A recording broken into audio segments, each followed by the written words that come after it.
Delação premiada, limites éticos ao Estado. Isso.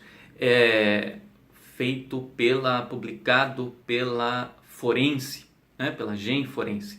Estou muito contente com o resultado do livro. Saiu um ensaio filosófico de direito penal material sobre esse instituto que está se espalhando, né, pela América Latina através de uma importação da lei, mas que está colocando o Brasil como verdadeiro protagonista por causa da Lava Jato, né? Protagonista da delação. Então, apesar de todos os problemas que nós vamos apresentar sobre a delação, fica a sua ideia prática, a sua eficácia, né?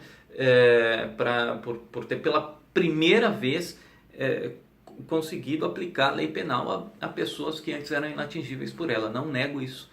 Simplesmente o que eu coloco são contradições. Na verdade, eu desenvolvo no livro 7 antinomias e eu vou tratar aqui com vocês alguns textos, aliás, em alguns vídeos, se der, né, relacionados a essas antinomias.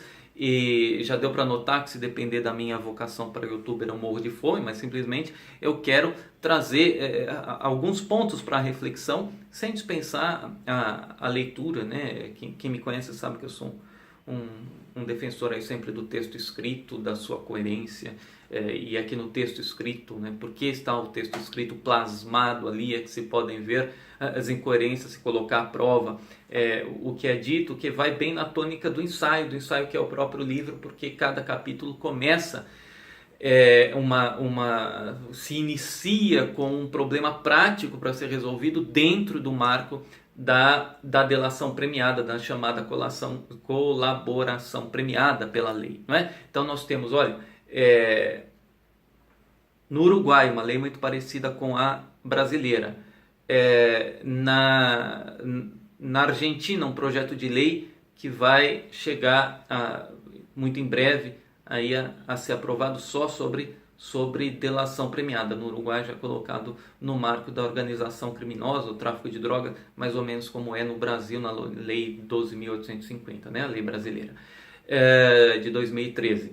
Nós temos em Honduras, nós temos no Panamá, nós temos o Código de Processo Penal da Colômbia, a lei colombiana, que eu gostaria de tratar aqui, trouxe uma solução bastante importante aí para algum problema ético que a gente vai discutir, mas principalmente o que nós temos que colocar a princípio é fazer a pergunta correta, né? E eu acho que o livro coloca isso de forma muito, logo na sua introdução. Quer dizer, o principal problema da delação premiada não é a questão adjetiva, com todo respeito aos processualistas, né?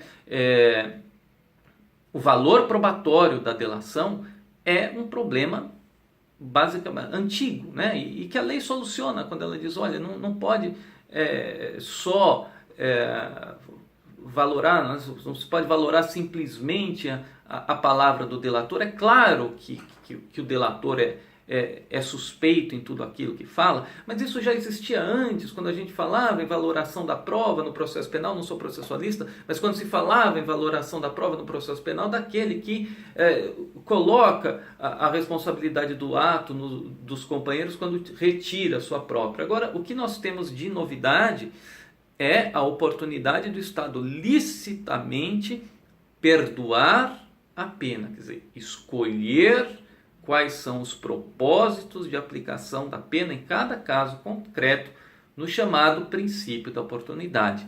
Isso sim dá uma fissura com o nosso sistema penal, com toda a nossa lei, por isso que eu trabalho as 7 antinomias no livro, com seus corolários, e não só no sistema ético. Mas a primeira pergunta que se faz é, claro, a questão ética mais evidente. O Estado deixa de ser o ente ético por excelência para ser alguém conivente com o traidor. Claro que você pode me dizer, não, mas o Estado não tem que preservar um dever de fidelidade do cidadão para com seus companheiros, porque na verdade o dever de fidelidade existe só do cidadão para com o Estado. Essa é uma visão um pouco autoritária, na minha opinião. Uma visão nada liberal, né? Que vai contrastar com a nossa cultura.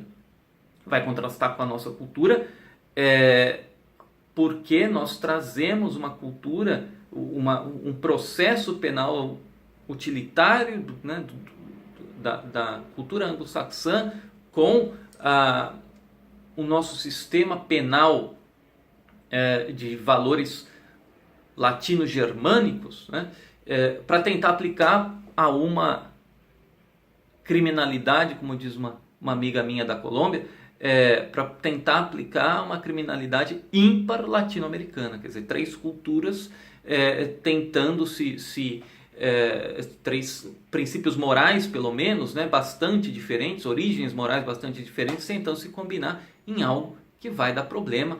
Então, a primeira questão ética, né, nós estamos acostumados aqui a um dever de fidelidade ao Estado ser fonte de toda a confiança, como é tradicionalmente nos Estados Unidos, né? Aliás, eu trabalho isso no livro, como que uma ideia liberal chegou uma ideia não liberal, né? Chegou à cultura anglo-saxã, não liberal no sentido kantiano, de não colocar o homem como centro e fim de todo o direito e partir então para o utilitarismo. Mas veja bem, a nossa cultura, agora eu vou dar um exemplo forte, mas eu não posso fugir dele porque é o mais evidente para nós, né?